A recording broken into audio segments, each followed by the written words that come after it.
नमस्ते। मेरा नाम है डॉक्टर सैफी आरसीवाला। मैं senior cardiac surgeon Narayana hospital Jaipur में काम करता हूँ। कुछ चीज़ें मैं आपको रीडू सर्जरी के बारे में बताऊँगा। अब ये रीडू सर्जरी होती क्या है? एक्चुअली कोरोनरी आर्टरी सर्जरी जब हम बाईपास सर्जरी करते हैं और उसके बाद ये रुकावटें नाड़ियों में फिर से आती है और उसका ऑपरेशन करना पड़ता है, उसे हम रीडू सर्जरी कहते हैं। कि जो बाईपास करने के बाद भी नाड़ियों में फिर से बीमारी आ गई, उसे हम रीडू सर्जरी कहते हैं, कि जहाँ पे हमें सर्जरी करनी पड़े। लेकिन इसमें दो एस्पेक्ट हैं। ये रीडू सर्जरी पहले तो बहुत कम है, उसका परसेंटेज बहुत कम है। वो क्यों कम है वो मैं आपको बताऊंगा। पहली बार जिनकी बाईपास सर्जरी हो चुकी है उनमें कोलैटरल सर्कुलेशन अच्छा बन जाता है।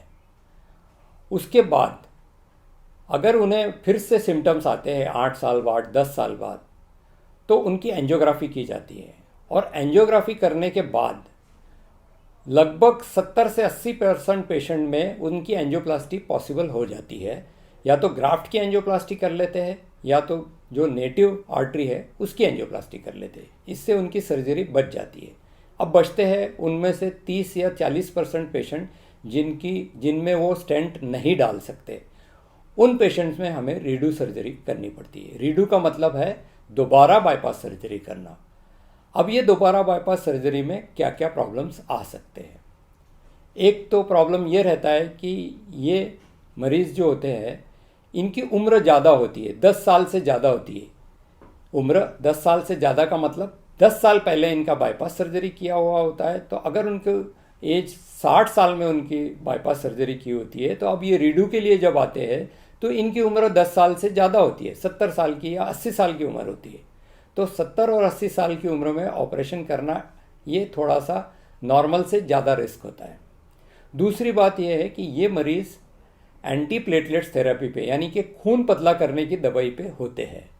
अब इनकी दवाई भी बंद नहीं कर सकते क्योंकि इनके नाड़ियों में ब्लॉकेज है, इसलिए इन दवाइयों के साथ ही इनका ऑपरेशन करना पड़ता है। तो रिस्क ऑफ ब्लीडिंग थोड़ी सी बढ़ जाती है। तीसरी बात जो आती है, जब हम ऑपरेशन करते हैं तो ऑपरेशन में एडिशंस बहुत होती है, यानी कि हार्ट की आगे पीछे बहुत सारी चर्बी या फाइब्रस टिश्यू बन जाता है जिसे हमें सेपरेट करना पड़ता है।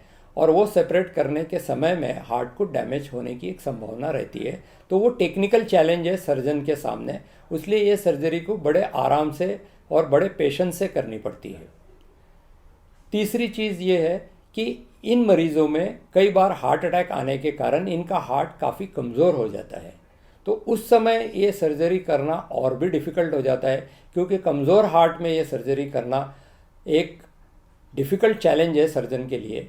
और जब हम ये फाइब्रस टिश्यू निकालते होते हैं तब अगर हार्ट डैमेज होता है तो पहले ही डैमेज हार्ट है और ऊपर से और डैमेज सहने की कई बार उसमें क्षमता नहीं रहती है। तो ये सब चीज़ें हैं और उन्हें एक्स्ट्रा मशीन की ज़रूरत पड़ सकती है। तो इसलिए रीडू सर्जरी में थोड़ा खर्चा भी ज़्यादा आता है, क्योंकि ये सब कारण है। ऑपरेटिंग टाइम ज़्यादा लगता है, ब्लीडिंग ज़्यादा होती है, दवाइयाँ ज़्यादा लगती है, इंट्रायोटिक बलून पंप लग सकता है, इसलिए इनका खर्चा थोड़ा ज़्यादा आता है। अब आप पूछेंगे कि इतना खर्चा करने के बाद ये सेफ्टी कितनी है इस सर्जरी में? एक बार सर्जरी हो गई तब तो इसका रिजल्ट सेम है जो नॉर्मल सर्जरी का होता है, यानी कि 1% to 3% का रिस्क ज़रूर होता है इस सर्जरी में। एक बार सर्जरी हो गई, लेकिन सर्जरी का रिस्क इटसेल्फ इज अबाउट 5% मान के चल सकते हो। लेकिन एक बार सर्जरी हो गई, पोस्ट ऑपरेटिव पीरियड में इसकी रिस्क ड्रास्टिकली कम हो जाती है, वो 1 से 2% के करीब रह जाती है। तो इसीलिए बाईपास सर्जरी से, रीडू बाईपास सर्जरी से भी घबराना नहीं चाहिए।